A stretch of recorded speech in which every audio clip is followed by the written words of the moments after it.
So ask yourself, what kind of leader do you want to be? Will you choose the safety of detachment, or will you embrace the vulnerability of connection? Will you lead with authority alone, or will you dare to lead with heart? The choice is yours, and the world is waiting, because when you lead with heart, you don't just inspire others to follow, you inspire them to lead. And that is the kind of leadership that changes everything. Congrats on that. To lead with heart is to step into the arena, to risk, to strive, to dare greatly. It is to understand that leadership is not about perfection, but about progress. It is about showing up every day with integrity, with courage, and with the unwavering belief that people matter.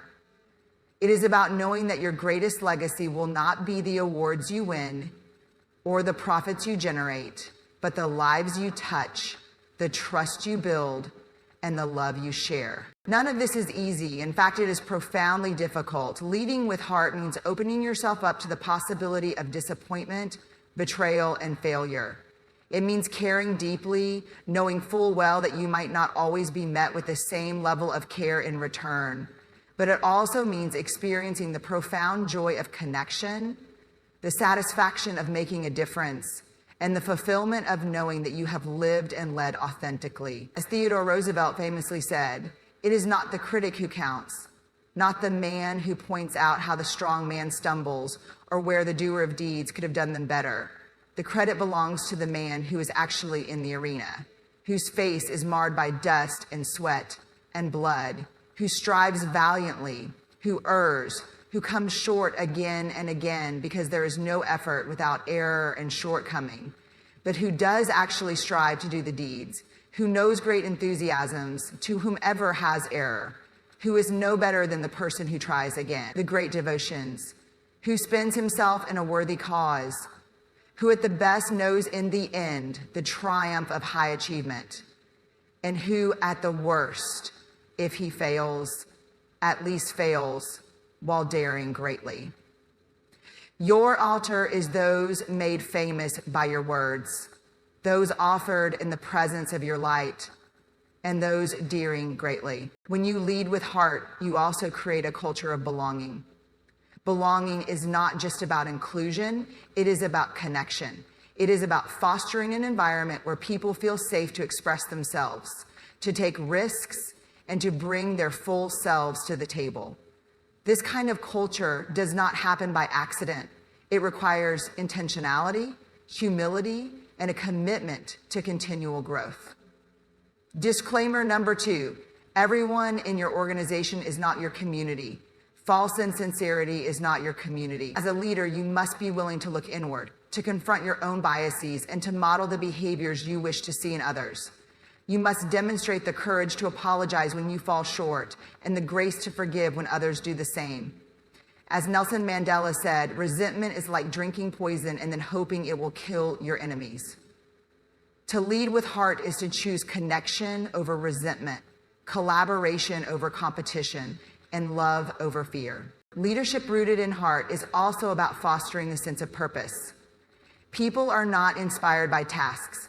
They are inspired by meaning. They want to know that their work matters, that it contributes to something larger than themselves.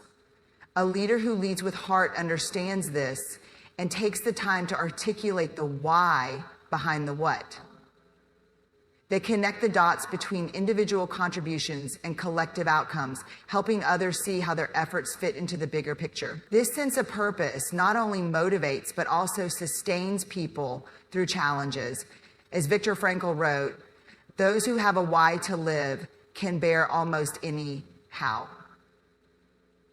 And one of the greatest challenges of leading with heart is balancing empathy with accountability. A compassionate leader does not shy away from difficult conversations or tolerate mediocrity in the name of kindness. Instead, they use empathy as a foundation for constructive feedback and high expectations. To lead with heart is to believe in the potential of others so deeply that you hold them to a standard that calls forth their best. There is nothing depleting that gives individuals the capacity to lead with heart so that the best, it is to say, I see what you are capable of, and I will not let you settle for less. This approach demands resilience and patience, but it also yields extraordinary results. As Aristotle said, excellence is never an accident. It is the result of high intention, sincere effort, and intelligent execution. Empathy lies at the heart of this style of leadership. It is the ability to listen, not just to respond, but to truly understand. It is the capacity to step into someone else's shoes and view the world through their eyes. Empathy does not mean agreeing with everyone or compromising your values. It means recognizing the dignity and worth of every individual, even when their perspective challenges your own. Empathy is what allows a leader to build bridges rather than walls, to transform conflict into collaboration, and to turn adversity into opportunity. As Stephen Covey said, seek first to understand, then to be understood. But leading with heart is not an easy path. It requires the courage to be vulnerable. Vulnerability is often misunderstood as weakness, but in reality, it is the birthplace of connection. To admit that you don't have all the answers, to share your fears and uncertainties, and to ask for help, these are not signs of incompetence, they are signs of strength. When you allow yourself to be seen as you truly are, you give others permission to do the same. When you allow yourself to be seen as you truly are, you give others permission to do the same. You create an environment where authenticity is valued and creativity can thrive. As Carl Rogers, the great psychologist, observed, what is most personal is most universal.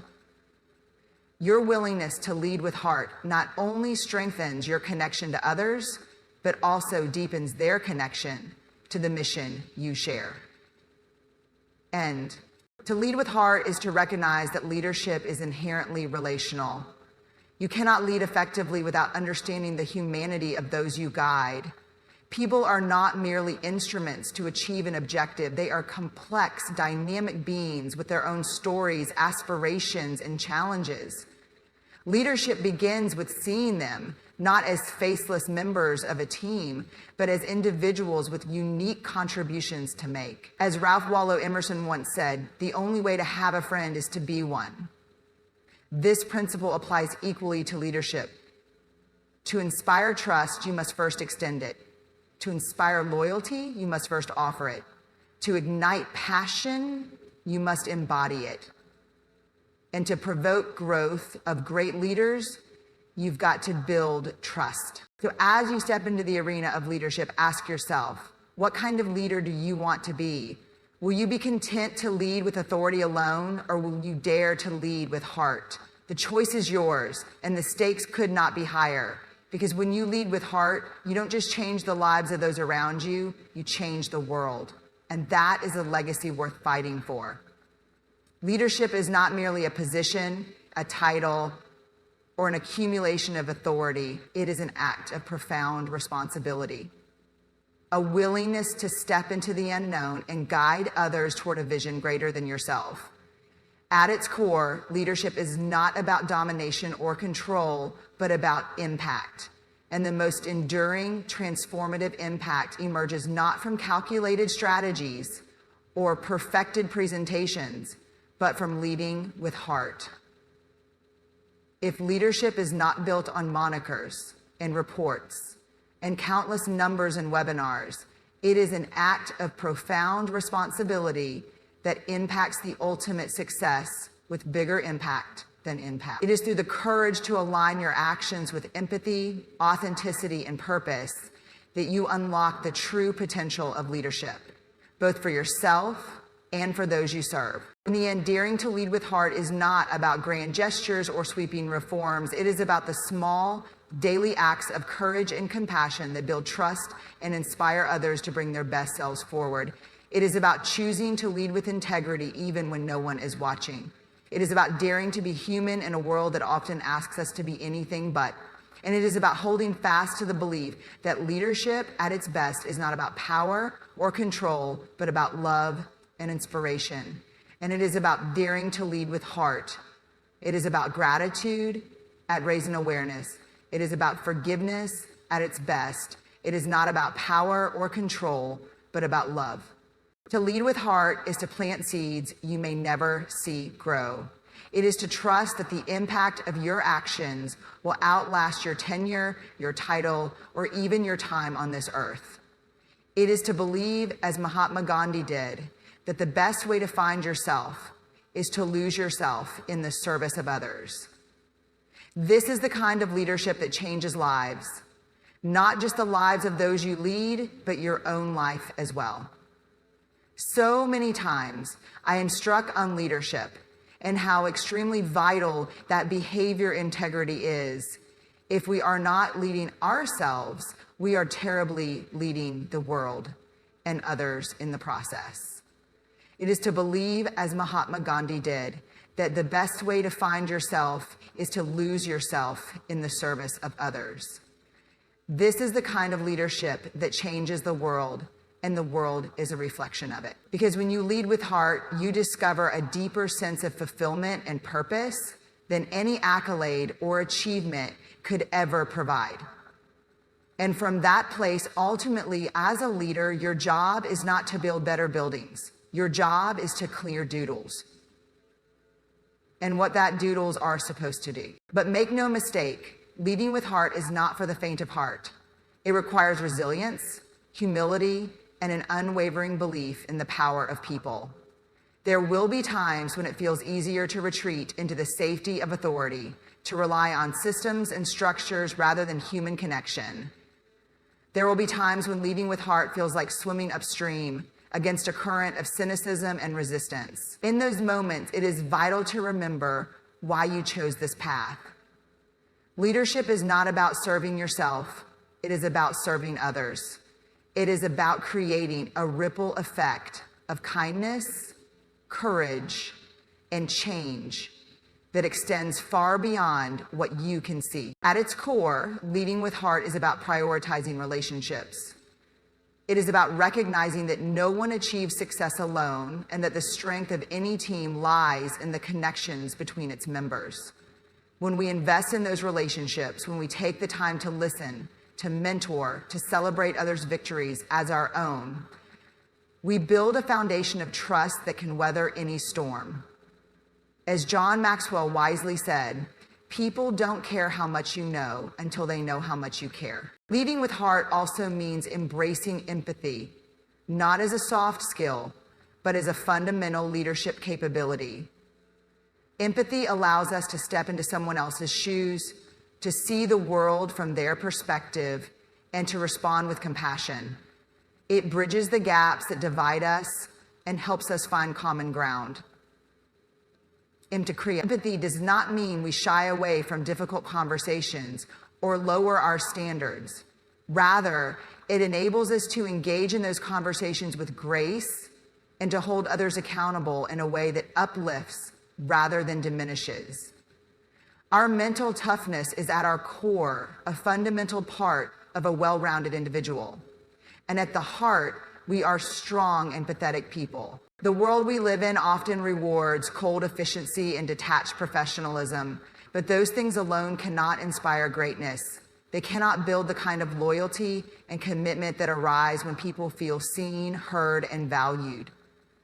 When you lead with heart, you tap into something deeper. You cultivate a sense of purpose and belonging that transcends mere transactions and fosters transformation.